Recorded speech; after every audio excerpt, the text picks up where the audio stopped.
इसीलिए पढ़ रहे हैं क्योंकि सोक्रेट्स ने जो दिया है, जो त्याग, जो सेक्रीफाइसेस किए हैं, वो आज भी हमारे लिए सोर्स ऑफ इंस्पिरेशन है। आज भी वो हमारे लिए प्रेरणा के स्रोत है कि नहीं? उसी बात को कह रहा है। आगे कह रहा है Socrates went round the town on foot and talk to people. एक जो बड़े होने के बाद धीरे धीरे प्रक्रियागत चीजें थी वो सोक्रेट्स में आती जा रही थी धीरे धीरे। और वही कह रहा है कि Socrates went round the town on foot, और सोक्रेट्स जो है कस्बों में, गांव में ऑन फुट चलते थे, पैदल चलते। ऑन फुट मतलब पैदल, पैदल चलते रहते थे, है कि नहीं? एंड टॉक टू पीपल, और लोगों से बात करते थे। सोक्रेट्स जो है पैदल गलियों में, कस्बों में चलते थे और लोगों से बातें करते थे। The Athenians begin to look for his familiar figure in the streets and to say their friends as that Socrates come along and talk to him। कह रहा है कि the Athenians, माने एथेंस के वासी, एथेंस में रहने वाले लोग, begin to look for his familiar figure, अब धीरे धीरे उसके उस परिचित चेहरे को देखना प्रारंभ करने लगे। अर्थात होता ना कि जब आदमी कोई बहुत अच्छा काम करता है, लोगों को अच्छी अच्छी बातें बताता है, सही दिशा, सही मार्गदर्शन करता है, तो लोग उसका इंतजार करने लगते हैं। हाँ, समय पर वो कहीं कोई दूर से भी उसे देखता है तो उसका मन होता है कि यार चलो चलते हैं, मिलते हैं, कुछ अच्छी बातें बताएंगे। हाँ, तो सोक्रेट्स जैसे जैसे बड़ा होता गया और गलियों में और कस्बों में जा करके लोगों से मिलता, उनसे बातें करता, उनको अच्छी अच्छी बातें बताता, तो इस रूप में बताते बताते सोक्रेट्स रूपी व्यक्ति का चेहरा इतना फेमिलियर लोगों के लिए हो गया, इतना परिचित हो गया कि लोग जब भी देखते उसको कहीं, सोक्रेट्स को, तो क्या कहते? तो वहीं कह रहा है कि टू से टू देयर फ्रेंड्स, सब लोग अपने मित्रों से ऐसी बातें करते, यस, हाँ देखो, दैट सोक्रेट्स, वो तो सोक्रेट्स हैं, कम अलॉन्ग, चलो आओ, एंड टॉक टू हिम, और चलो उससे बातें करते। अब धीरे धीरे वो सोसाइटी को, समाज को जो चीजें देने लगा वो समाज के लिए इतनी महत्वपूर्ण थी कि लोग उसके उस परिचित चेहरे को देखने के बाद अपने मित्रों से एक बातें करते और ये कहते हुए मिलते कि अरे यार देखो सोक्रेट्स आया है, चलो मिलते हैं, बातें करते हैं। हाँ, इस तरह से सोक्रेट्स नामक व्यक्ति का चेहरा पूरे यूनान के, एथेंस के वहाँ आसपास के गलियों में प्रचलित हो गया। हाँ, लोग उससे मिलने के लिए इच्छुक होने लगे। After some time Socrates became famous as a teacher, और कुछ समय के बाद सोक्रेट्स जो है एक टीचर के रूप में बहुत ही फेमस हो गए, एक अध्यापक के रूप में, गुरु के रूप में बहुत ही फेमस हो गए। जाहिर सी बात है, गुरु का जो रोल है वो यही है कि वो हमेशा समाज को एक नई दिशा देने का काम करता है ना? अपने विचारों से, अपने थॉट्स से वो अपने बच्चों को, छात्रों को गलत रास्ते से हटाकर सही रास्ते पर लाता है। यही रोल है टीचर का। हाँ, he has to fulfil the role towards his students, towards his society, that this is right way and this is wrong and you should go on the right way. He always teach his students that this is a right way where you have to go and this will be successful for you, this way will be successful for you। Teacher का जो बड़ा काम है वो यही है कि बताना है कि यह राइट है और ये रॉन्ग है। What is right and what is wrong, that has been taught by the teacher to you all, to the society too. वो टीचर का जो सबसे बड़ा रोल है कि वो यही बताता है कि what is right and what is wrong, क्या सही है और क्या गलत है।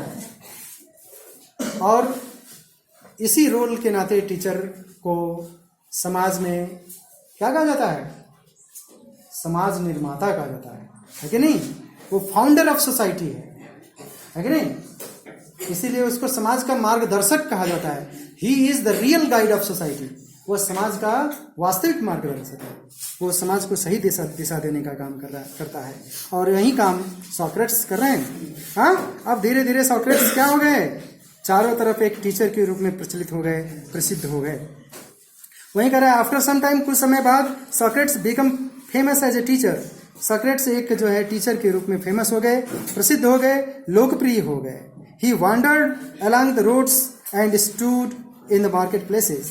वो सॉक्रेट्स का जो काम था, सोसाइटी को जागरूक करने का काम था, सोसाइटी को सही दिशा देने का काम था, सोसाइटी को जो है आडंबर और ऐसी अंधविश्वास वाली चीजें जो समाज को एक तरह से कुंठित कर रही थी, उनकी प्रतिभा को हतोत्साहित कर रही थी, उनको उस दिशा से सही दिशा में ले जाने का काम था।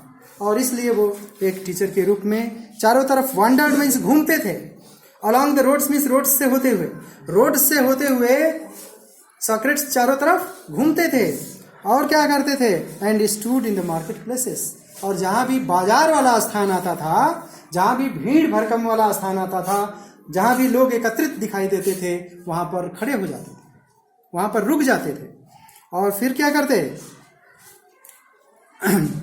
टॉकिंग टू एनीवन, और किसी भी व्यक्ति से बात करने लगते थे, who care to greet him, जो भी व्यक्ति उन्हें ध्यान देते हुए, उनको पहचानते हुए उनको ग्रीट करता था। ग्रीट करना माने अभिवादन करना, स्वागत करना, है ना। तो जाहिर सी बात है, एक टीचर के रूप में फेमस होते गए, कोई प्रचलित जो परिचित व्यक्ति मिला, उसने तुरंत अभिवादन किया, प्रणाम किया उनका, हाँ, तो ये सिद्ध हो गया कि ये व्यक्ति उनको पहचानता है।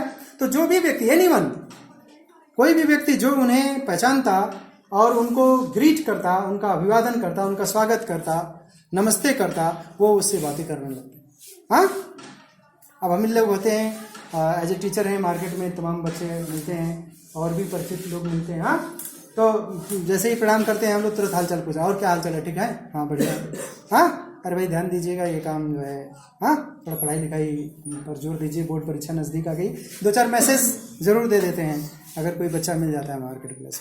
तो सॉक्रेट्स का तो यही काम ही था, है ना। वो एक कैंपेन लेकर के चल रहे थे, सोसाइटी में परिवर्तन का कैंपेन, है ना। That campaign that has been initiated by Socrates at that time was related to have a change in the society at that time. उस समय सोसाइटी में एक परिवर्तन लाने का कैंपेन सॉक्रेट्स ने शुरू किया था, ठीक है। इसलिए कि उस समय का जो समाज था वो बहुत ही वाह्य आडंबर और अंधविश्वासों से भरा हुआ था, है ना। ऐसे में सोक्रेट्स का रोल महत्वपूर्ण हो जाता है।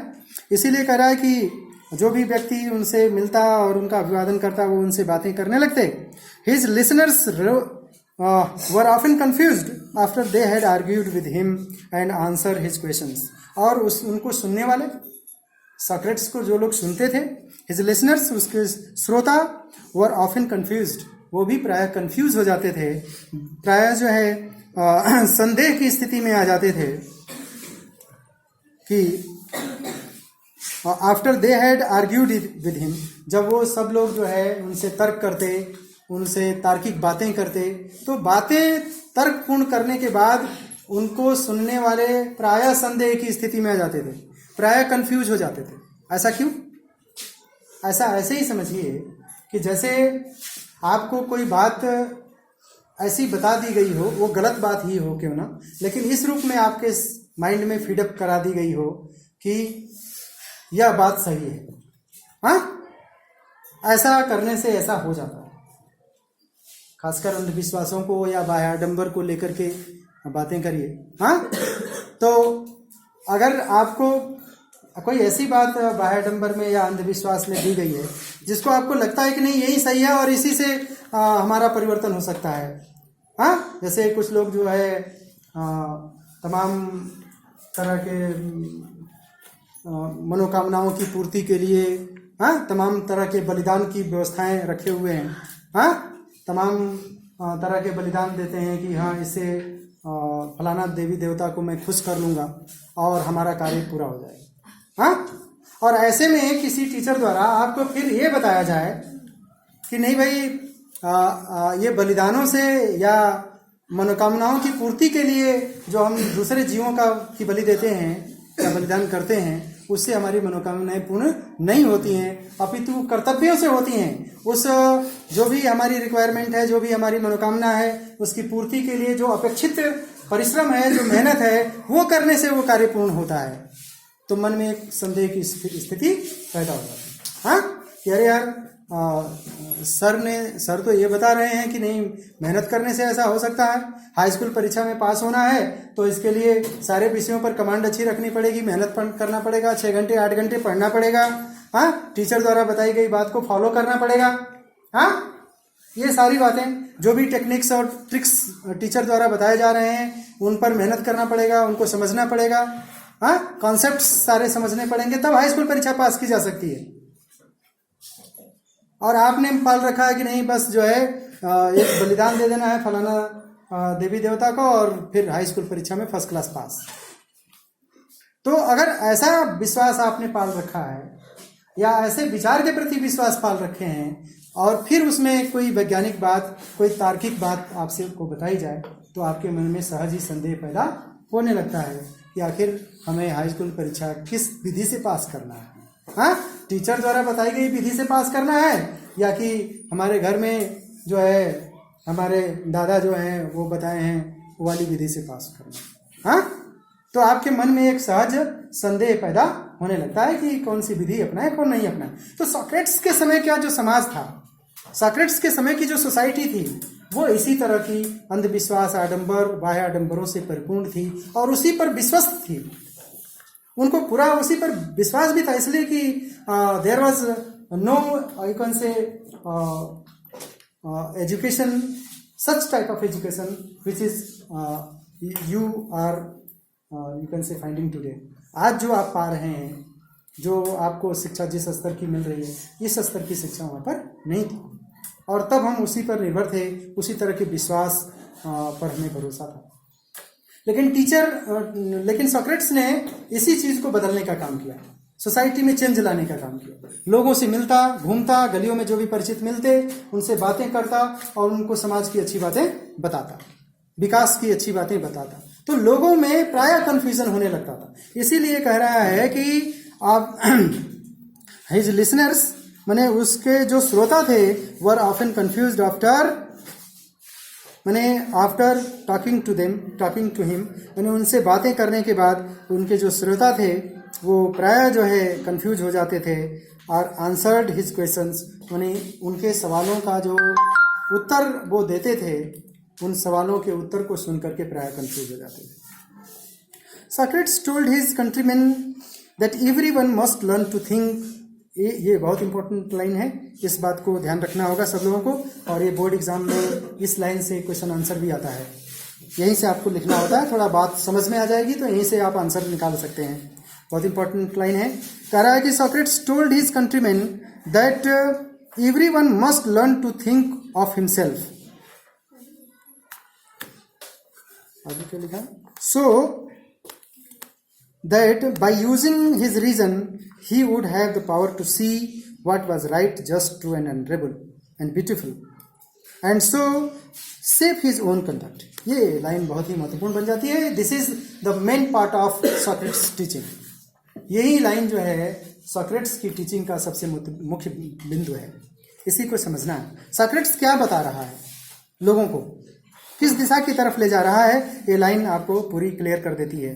कह रहा है कि Socrates told his countryman, Socrates ने अपने कंट्रीमैन को, अपने देशवासियों को, हाँ, जो भी उनसे मिलने वाले लोग हैं उनको बताते थे that everyone must learn to think for himself, कि किसी भी व्यक्ति को सबसे ज्यादा जरूरी है कि वह अपने बारे में सोचे, स्वयं के बारे में सोचे।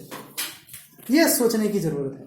हम क्या हैं, कौन हैं, क्या कर सकते हैं, यह जानना सबसे ज्यादा जरूरी है। ये जो है सॉक्रेट्स की टीचिंग का मुख्य पार्ट है, मुख्य बिंदु है, मेन पॉइंट है। वही कह रहा है कि Socrates told his countryman that everyone must learn to think for himself. तो माने एवरीवन मस्ट लर्न, माने प्रत्येक व्यक्ति को यह सीखना चाहिए और निश्चित रूप से सीखना चाहिए टू थिंक